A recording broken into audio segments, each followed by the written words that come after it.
네, 후보님 지금 우리나라에서 사법부에 대한 신뢰도가 굉장히 낮다. 점점 또 낮아지고 있다.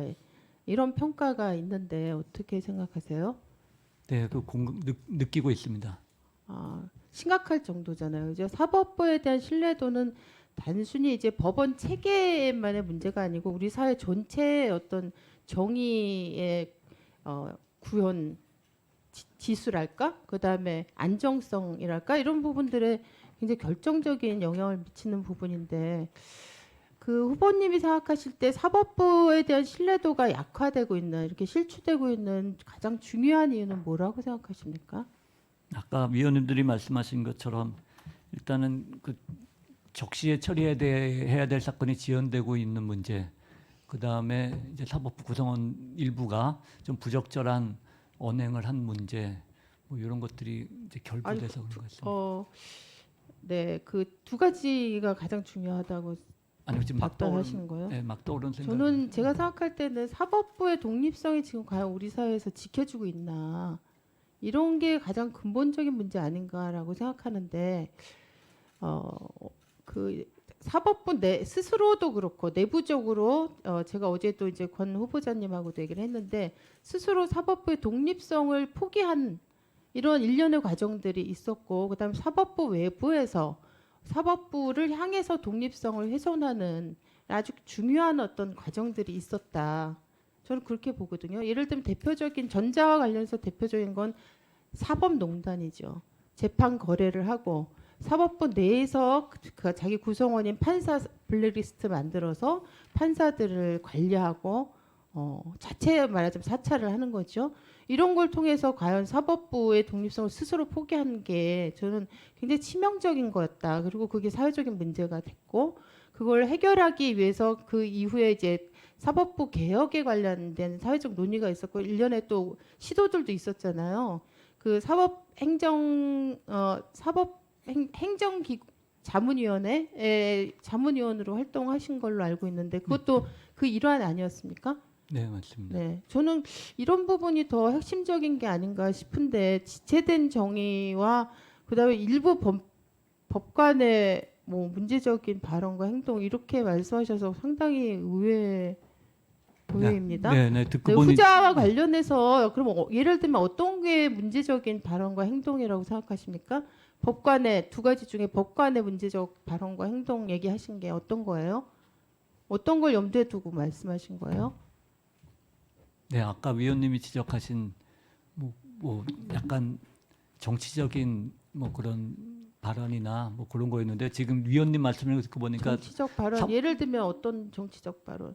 그러니까 판결 말고 지금 계속 문제 삼았던 판결 자체를 정치적으로 보느냐 정치적 판결이냐는 되게 논쟁적인 문제다 이렇게 생각을 하는데 정치적 발언이라 하면 법원 바깥에서 개인적으로 뭐 내부망에 뭐 올린다든가 SNS나 뭐 그런 데서 그런 네, 거를 그 혹시 문제삼 정치적 그게 중립성을 사법부 신뢰나 사법부 독립성을 훼손한 가장 중요한 원인이다. 가장 중요한 거 이렇게 아닙니다. 보시면 저는 굉장히 실망스럽습니다. 솔직히 말하면 오늘 약간 기대를 가지고 왔는데 위원님 말씀 들어보니까 제일 지금 사법권을 실추시킨 거는 말씀하신 사법행정권 남용, 사법농단이라고 부르는 그게 사법부의 신뢰에 정말 결정적인 타격을 준 것은 저 동감입니다. 그걸 지금 이제 6년이 지나서 그 해결하려고 했는데 충분히 해결이 됐다고 보십니까? 사법농단에서 제기된 독립성, 스스로 포기한 독립성. 어, 일단 사법행정자문회의 만들어서 거기 위원 9명 중에 4분이 외부에 오시거든요. 시민단체 한 분 계시고 변협회장, 그다음에 뭐 로스쿨 회장 뭐 이런 분들이 오셔서 그 부분은 일단은 옛날 사법농단이 내부에서만 의사결정이 이루어졌던 것이라서 그런 부분은 좀 보완이 됐다고 생각합니다. 근데 사법 그 자문회의는 자문 기구로서 본질적인 어떤 한계를 가지지 않습니까? 그래도 제가 직접 해보니까 네. 상당한 의미가 있습니다. 아 그래요? 예, 중요한 별도의 정책을 어떤 실질적인 어떤 의결권을 가질 수 있는 이런 사법 행정 기구를 만드는 방식으로 가야 되지 않습니까? 그 부분에 대해서는 네. 또 다른 사법권 독립이 침해 우려가 있다 그런 지적도 있는 것으로 알고 있는데요. 좀 아 그래요? 조심스러운 그 면이 있습니다. 자문위원회 기구로 충분하다 이렇게 보세요? 지금 현 단계에서는 그 부분도 상당히 그 남용을 방지하기 위한 사법행정권 남용을 방지하기 위한 훌륭한 대안이었다고 생각합니다. 네, 그다음에 이제 지체된 정의에 대해서 말씀하시는데 저는 이제 지체된 정의를 어떻게 볼 것이냐에 대해서 다양한 또 이제 해석이 가능할 거라고 보는데 물리적으로 보면 우리나라 법관의 수가 있잖아요. 그러니까 물리적인 환경 자체가 정의를 지체할 수밖에 없게 만드는 게 아닌가. 예를 들면 우리나라 독일 같은 경우는 제가 알기로는 법관 1인당에 4,000명 정도고 우리는 거의 17,000명이 넘더라고요. 그러니까 사실 해결해야 될 1인당 법관이 해결해야 될 소송 건수가 너무 많기 때문에 거의 4배 정도가 되는데 이런 상황에서는 물리적으로 사실은 지체 안 하고 싶어도 지체할 수밖에 없는 환경이다. 네, 맞습니다. 그러니까 법관이 제가 볼 때 3D 업종 중에 하나.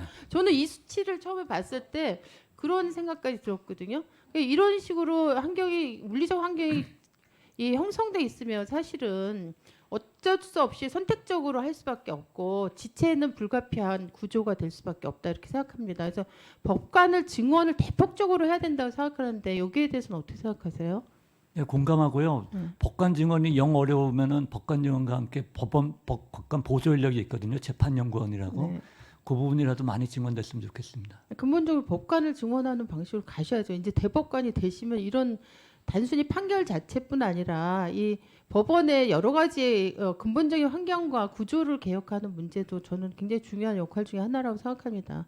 근데 지금 이제 정부에서 제시한 그 개선안은 5년간 370명 증언 정도 안이 나와 있는 것 같더라고요. 이걸로는 제가 볼 때 충분하지 않다고 보는데 동의하시죠? 네, 동의합니다. 네, 적극적으로 법관 증언에 저도 1번 더 쓰겠습니다. 기회가 있을 때. 그다음에 이제 법조 일원화 제도 있잖아요. 네, 이거에 대해서 어떻게 동의하시는지. 네, 원론적으로 동의합니다. 원론적으로 동의한다는 것과 그럼 안 원론적으로는 동의 안 하시. 그러니까 이렇게 단서를 다르시나요? 또 법조 일원화로 인해서 또 약간 뭐 사건 처리가 조금 더 더뎌질 수 있다 뭐 이런 지적도 있고요. 네, 여러 가지 또 왜냐하면 이제 그 판사들의 평균 연령이 좀 높아지고 뭐 이런. 실제로는 평균 연령이 높아지지 않았다는 거 알고 계십니까? 법조 일어나 국회에서 네, 이게 부칙으로. 21년도에 그 12월 달에 이거를 3년 유예하자는 법안이 나왔을 때 사실 법원 쪽에서 그 연령이 낮아지고 고경력 뭐 법관이 부족하다 이렇게 하면서 그 개정안에 대해서 막 로비를 했었는데요. 제가 알기로는 그 이후에 오히려 신참 젊은 그다음에 로펌 출신의 젊은 명됐어요. 이거는 옳지 않은 실제 명분과 이 타당하지 않은 이유였다라는 게 증명이 됐는데요. 그게 그렇게 됐음에도 불구하고 지금 이 자리에서 인사청문회 자리에서 이게 고경력 법관이 여전히 부족하 이렇게 얘기하시는 거 또 현실을 제대로 파악하고 계신가에 대해서 또 의문점 생기네요. 네, 아마 사건이 너무 적체되다 보니까 아마 그때 법관 수급이 좀 지장이 있을 수도 있다. 그래서 뭐 법조 경력 뭐 3년, 5년, 7년, 10년 단계적으로 가는 거를 조금 늦춰달라고 아마 그 법원 측에서 국회에 간곡히 요구한 것으로 알고 지금 있습니다. 이런 식으로 거대 로펌 출신, 특정 로펌 출신이 판사로 많이 과도하게 편중 임용되고, 그죠? 네. 그다음에 재판 연구관 출신이 주로 많이 임용되고 이런 현상에 대해서는 문제로 생각하지 않으세요? 해결해야 된다고 생각하지 않으십니까? 네, 그래서 2021년에 법원조직법이 아예 개정이 돼서 판사를 인관을 새로 뽑을 때 그런 다양성을 확보해야 된다는 규정이 들어간 걸로 알고 있습니다. 그건 좀 확인을 해봐야겠습니다.